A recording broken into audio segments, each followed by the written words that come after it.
जो कि काफ़ी कर्मठ जुझारू और चिकित्सक रूप में अपना कार्य कर रहे हैं। नूरपुर में काफ़ी अच्छी पहचान और युवाओं की धड़कन और पूरे क्षेत्र में अपना दबदबा बनाए हुए हैं। माननीय प्रदेश अध्यक्ष जी से मैं आज इंटरव्यू लेना चाहता हूं। आप सभी लोग ध्यानपूर्वक उनकी बात सुनें।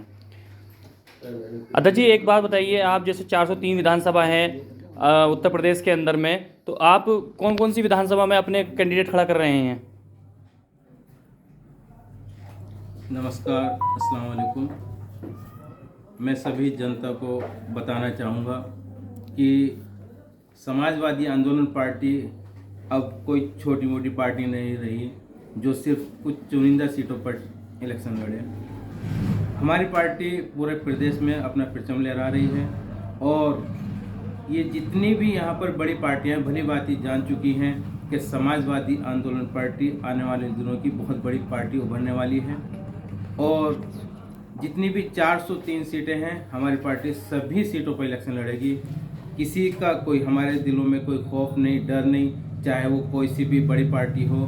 हमारी पार्टी के जितने भी सभी पदाधिकारी हैं अपने अपने क्षेत्र में बहुत अच्छे तरीके से काम कर रहे हैं, अपनी पार्टी का प्रचार प्रसार कर रहे हैं और चुनिंदा जो वहाँ पर इलेक्शन लड़ने के लिए हमारे कैंडिडेट तैयार हैं वो अपनी पार्टी को ऊंचा पहुँचाने के लिए बहुत अच्छे तरीके से और जितनी भी हमारे यहाँ की मीडिया उनके सामने शो करके दिखा रहे हैं कि हमारी पार्टी में कितना दम है।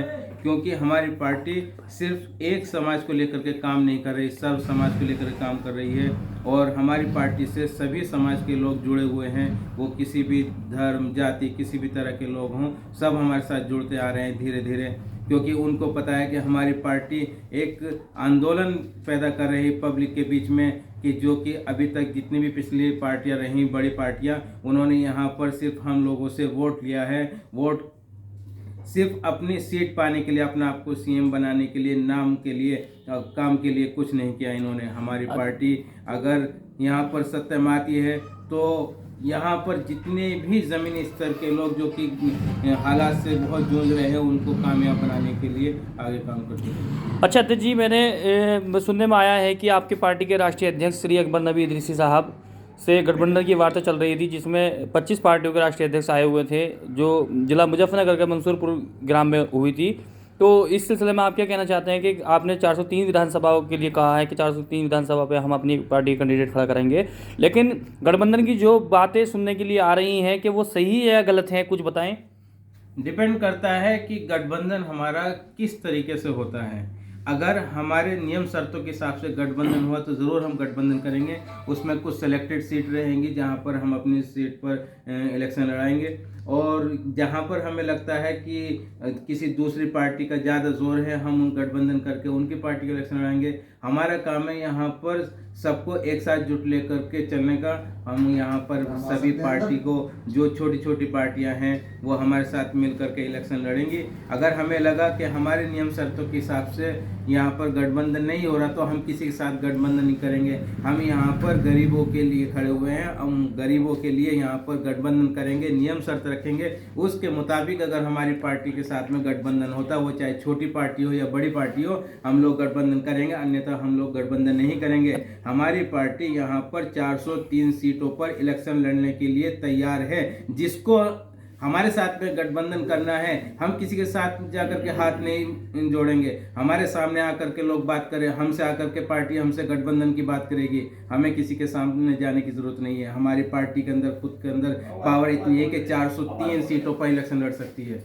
अच्छा, जो ये पार्टी बनाने का मूवमेंट था ही कि माननीय राष्ट्रीय अध्यक्ष और आपके प्रदेश अध्यक्ष जी, जो आप लोग इस पार्टी के संस्थापक सदस्य रहे हैं, तो आपने ऐसा क्या देखा जो इस पश्चिम उत्तर प्रदेश के अंदर जो इस पार्टी को बनाना पड़ा? क्योंकि इससे पहले भी कई सारी पार्टी थी, जो समाजवादी पार्टी थी, बहुजन समाज पार्टी थी, भारतीय जनता पार्टी थी और कांग्रेस पार्टी थी, ये नेशनल लेवल की पार्टी थी। कि ऐसा क्या अन पड़ा है कि आप पश्चिम उत्तर प्रदेश में आपने जो पार्टी बनाई है? कि मैं ये जानना चाहता हूँ क्योंकि लोग काफ़ी डरे सहमे हुए हैं कि इस पार्टी में हम जाएं तो कुछ पार्टी में इसका विकास, ये पार्टी विकास करेगी नहीं करेगी, इसके एमएलए बन पाएंगे नहीं बन पाएंगे, कुछ इस तरह की बात बताइए। ये आपने बहुत अच्छा सवाल किया मुझसे कि आपकी पार्टी क्यों बनी है। ऐसा है, जाहिर सी बात है, जब हम कभी कोई सी चीज़ को बड़ा काम करें तो पहले अपने घर को सुधारने की बात करते हैं, घर की कंडीशन देखते हैं कि हमारे घर में क्या कमी है।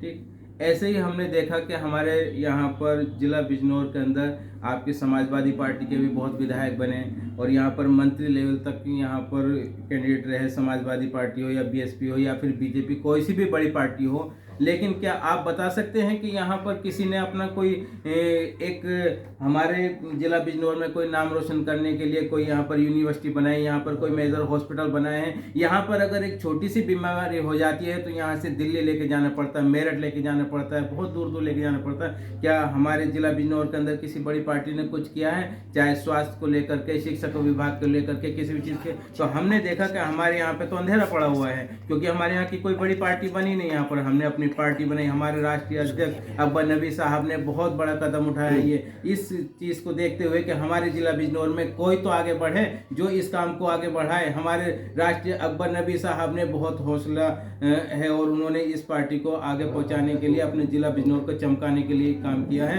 क्योंकि यहाँ पे जब हम अपना जिला बिजनौर को कवर करेंगे, यहाँ पर हम यूनिवर्सिटी बनाएंगे, यहाँ पर एयरपोर्ट बनाएंगे, यहाँ पर हम लोग स्वास्थ्य विभाग को बढ़ाएंगे, तो फिर हम इससे बाहर निकल करके दूसरे क्षेत्रों में भी काम करेंगे। जब हम अपने क्षेत्र को एक अलग पहचान देंगे तो जाहिर सी बात है दूसरे लोग भी हमसे आकर के जुड़ेंगे। अच्छा, जैसे समाज के अंदर हमने देखा है कि पार्टी के प्रति रुझान युवाओं में काफ़ी हो रहा है, कि क्या वजह है कि रुझान की जो इस आपकी पार्टी की समाजवादी आंदोलन पार्टी की तरफ लोगों का रुझान बढ़ता जा रहा है? क्यों?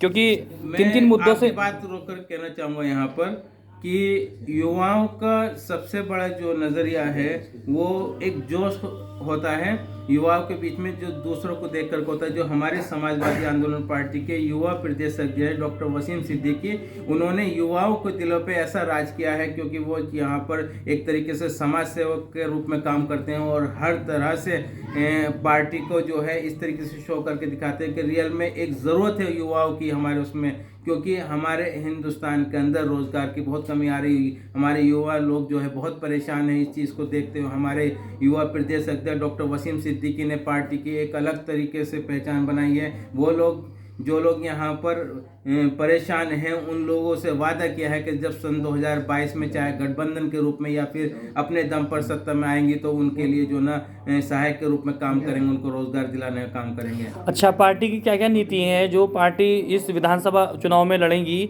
जो जिन जिन सीटों पर लड़ेंगी तो उनके क्या मुद्दे होंगे?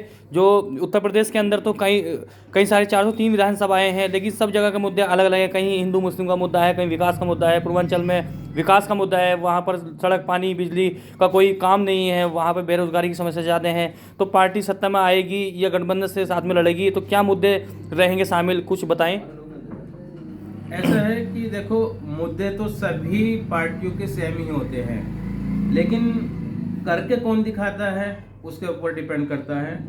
हमारी पार्टी के बहुत सारे नेता ऐसे हैं जो लोग अपने अपने क्षेत्र में जो है दावा कर चुके हैं कि अगर उनकी पार्टी यहाँ सत्ता में आएगी तो वो उन दावों को, जो कि चाहे शिक्षा का विभाग हो, स्वास्थ्य हो, उसको पूरा करके दिखाएगी। जैसा कि कुछ दिन पहले हमारे पार्टी के जो कोषाध्यक्ष हैं मिस्टर रफ़ी मिकरानी साहब, उन्होंने बहुत अच्छे अंदाज में ये चीज़ सबसे वादा किया है कि अपने क्षेत्र में चाहे वो पानी की हो, शिक्षा की हो, स्वास्थ्य की हो या फिर किसी भी तरह के कार्य को लेकर के हमारी पार्टी पीछे नहीं हटने वाली।